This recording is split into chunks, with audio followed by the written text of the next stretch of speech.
From the Newstalk ZB newsroom, this is Newsfix. In this update, delight from the dairy sector over the removal of the last dairy tariffs on the free trade agreement with China. Yesterday saw the end of safeguard duties on milk powder, meaning all dairy exports can now enter China duty-free. It's expected to deliver an extra $350 million in annual tariff savings on dairy exports. State Highway 25 in the Coromandel is set to be closed for hours following a serious crash. Emergency services were called after a car hit a power pole and crashed into the water near Russack Road just before 3:30, closing Thames Coast Road south of Kureta. Police say no detours are available and anyone travelling to or from Coromandel will need to go via Whitianga. Māori public health authorities are calling for the government to put together an alternative for smoke-free 2025. Hape Te Hauora is welcoming the coalition's commitment to improving Māori health, but are concerned no alternative plan is available. Interim CEO Jason Alexander says among their ideas are increasing the purchasing age to 25 and delaying denicotisation to 2026. He says another alternative is to bring down the number of retail outlets. We need to work out what that number needs to be, and it will make a huge difference to our smoking numbers if we can bring those down, even if they're not interested in doing it to the degree that was on the cards before.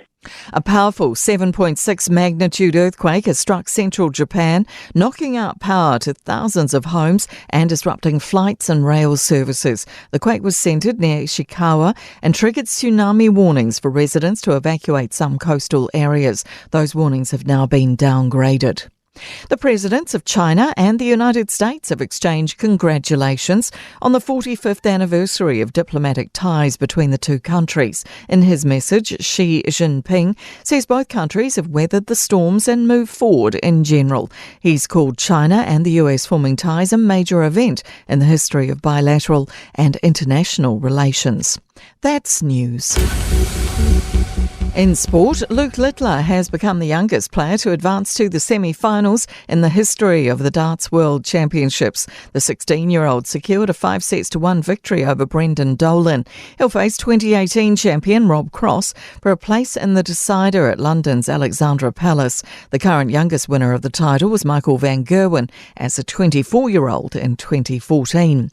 Swiss-based Soba have announced they will race in Formula One under the name Stake until they become the Audi factory outfit in 2026. Stake is described as an online betting, entertainment and lifestyle brand.